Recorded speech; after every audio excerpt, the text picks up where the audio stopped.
Once again, you're not going to get. Who do we get to blame for this? Well, Get to blame. Who there's- do we get to blame? I for will this? say who you can't blame. Liam. Liam was great. I mean, I got to say, Liam, fucking guy, man. We had nothing. We didn't even have roundtables before. We had nothing lined up until they basically put a shotgun at Liam's large head, and it is an awful head, Liam.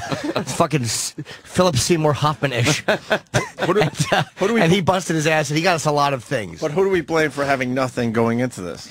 It's hard to say if it's one person or if it's just a weird. We don't give a shit if these guys are out there or not. I don't know, dude. It's so weird. Like it's like when a riot starts. Who started the riot? Yeah, you don't know. It's like everybody's all of a sudden, 1 minute people are walking, and the next minute there's 19 dead Germans. Who the fuck knows what happened? You don't know. Can I get a short list of names together in my head? Sure. You know who I'm thinking? Oh, are we thinking the same people? Yes, probably. Probably. But the frustration. Like, we finally got. We did get to talk.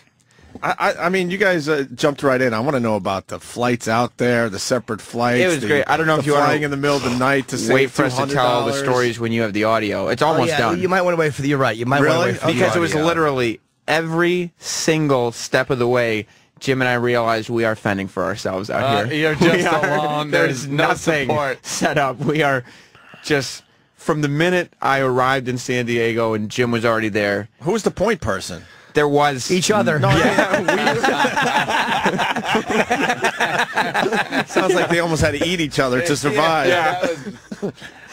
Dude, Wow. it was. But who was the point person here? what point person? I guess we were talking. I mean, the guy I talked to before I came out was Gary. I guess was if there was a point person, it was probably.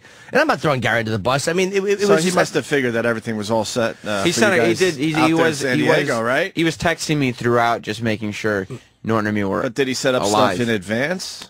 Well, the stuff that they set up in advance. I'll say this: the hotel at first we were really annoyed about, but it was booked like a month in advance. They don't even like the hotel. The hotel. But I have to say What's this: wrong with the hotel, or do we have to wait for the audio? there is no audio at the hotel. It was close. What was wrong with the hotel? The fact that I had no curtains, it was just blinds. Dude, it was.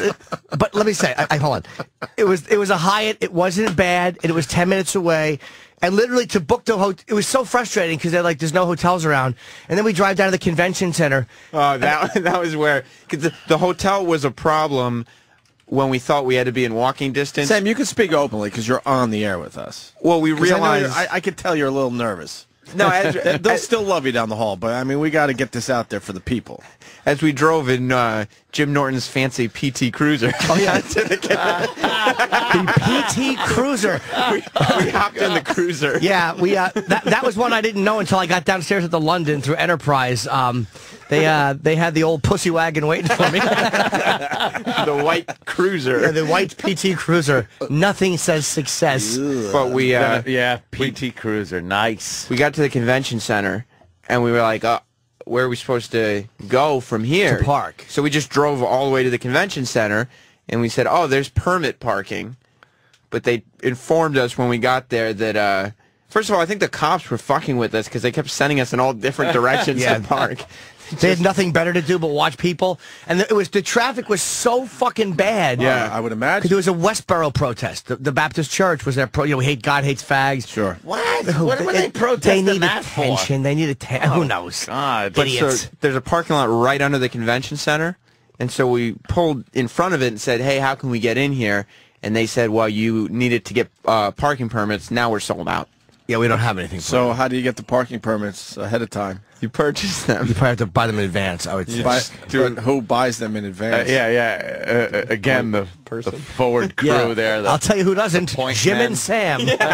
But who should have bought the parking permit for you? Well, I mean, I Or guess knew about it?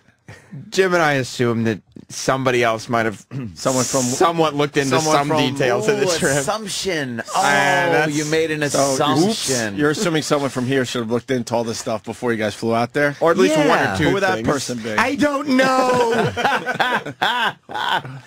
Who do we blame on that one? I don't know who's responsible. Whose skill set is lacking? Oh, dude, the fucking toolbox was empty.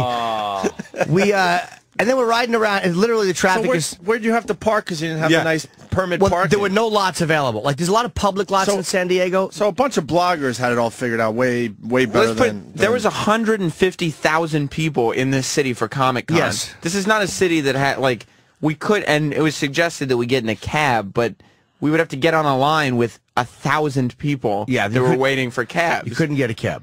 And so the only reason that we went to this convention at all is because we went past the San Diego Padres parking lot, which was closed, it looked like. It was closed. And we rolled down the window, and Jim said, "Is there any place to park around here?" And the guy was about to say, "Oh, no," he said, "Where's the entrance to this lot?" And the guy was obviously about to say, "Well, we're not really taking cars," but he goes, "Hey, aren't you Jim Norton? I've read your books." Get the fuck out of here. The guy, it was probably 10 blocks away, which was fine. San Diego, it's a very 10 easy blocks. It was, every lot was sold out. All these public lots, all sold the fuck out. So you had nowhere to park. This was You probably would have had to park a mile or two away and walk and hoof it in. Dude, there was public parking. It was 15-minute parking. Like, you couldn't do it in the street. Jesus. And this was for the Padres premier fans. I guess these are people, because we're right by the Padres ballpark there. Sure. So the guy was an old guy who recognized me from reading my book. And he's raving about me, and they waved me in, him and this other lady, and the guy, the manager of the place, happens to be there. So the guy goes, "Hey, here's a couple passes." He gives us passes for the next 2 days and says, "Just show this, tell me you're a friend of mine, and you can park here for free." So that was how we got to park. And then it was like, it was as if somebody had set up something real nice for us. Yeah. Yeah. We're like, oh, this is what would have happened had there been work done in the beginning. You just pull in and there's a spot for you. Yeah. If you do the work ahead of time. Right. Before you guys actually drive to the airport to fly out there. Yeah. So we finally got parking that way, and we finally got in. But there was one point when we got there to see after the traffic, like, and nowhere to park, and then there's no press pass for me. I was probably 2 minutes away from, I said to Sam, like, if this doesn't work out, I'm going to literally just get in the car and go to the airport. Yeah. Especially when he told me, when they said, "No, this says attendee." He was like, "We couldn't find a parking spot. You know, the hotel has blinds." Blinds, a fucking room. No, it's just, I had, dude, and then this badge says attendee. Internet? We did. I bought tinfoil. I was going to tape tinfoil over my windows like Elvis in the fucking hotel.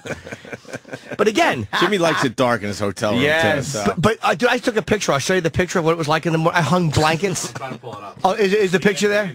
The internet sucks a dick in this place. But they, for whatever reason. San Diego people are fucking nice, dude. They're problem solvers. I called down and complained. I come back up and something's weird in my room, and I realized they had come in and they had put brown paper, like the thing that Luca Brazzi's vest came in. Yeah, that heavy brown butcher paper. Brown butcher paper, and they taped it to all of my windows for me. Wow. So it kept about 75 to 80% of the light out. So with the blankets I had rigged, they were I was unable to sleep. But the people in San Diego were very fucking nice, man. So the hotel was a little weird. No parking set up. Yeah, no blinds. But again, I have to say, Jimmy gets an attendee pass. they did the best they could with Kenny. I think. Did you get the hotel? This is like. Okay. But this is like, I don't know, whatever. This is like small town radio shit. That is. You know, it's a Radisson, so it's pretty good. It's pretty good. The things that we had the problems with was the fact that the round tables were for bloggers. And you thought the round tables would give you a little one-on-one time with some big people, right? I did pull audio from the round tables, though, so we got the scoops. Just so you don't think that we're exaggerating. And there was one point where I had to just kind of narrate what was happening. Oh, Jesus Christ. We'll get into at that the table, yeah. When we have the audio, but bloggers Jim didn't see them, but they kept turning around and getting, like, passive-aggressive. They didn't say anything to him, but they were all pissed because they were leaning in, trying to hear what the actors were saying, and Jim was just narrating what a horrible experience this whole thing was. Can't wait to hear the audio. From the back, I was doing it quietly like that. Yeah. Oh, shit. But it's a fun event, dude. It's like I enjoyed the event itself, but you know, would have been nicer. It needed to be set up a little more before you guys. And we got the Gil Edit out. Gerard interview ourselves. That was not. good. That was us. That was us. Dude, Gerard. the fucking line is he killed Gerard. You actually had to walk up and say hi to him. Yeah, boy. Oh, boy. There are some really sad moments when you go. Nadia from Lost, right up. Really? Got a picture of so many You of them. did. But there's not as many of those signings here because it's an expensive booth. Like Yeah, Chiller yeah, Theater yeah. probably has a lot more because I think it's a little more affordable. Yeah. You got to pay to get the booth, obviously, right? Yeah, so then we... gotta make up So some there, scratch. who else was just sitting there by themselves waiting for people to show Oh, up? Ted DiBiase, the $1 Million Man, was there Again? Thursday through Sunday. And Norton and me, when we walked past him, had to avoid eye contact because him and Virgil, who were there together, both would try to lock eye contact and then try to get you to feel guilty and walk over. Don't they realize? Is that an actual picture from this year? No. Oh, that's a past picture? But every All right. time we've seen pictures of them at any event, there's no one waiting for chilling. them or just getting anything signed. You know who recognized the logo, the, what's it called, the flag, Yeah, the the white Mike flag. flag? We were introducing...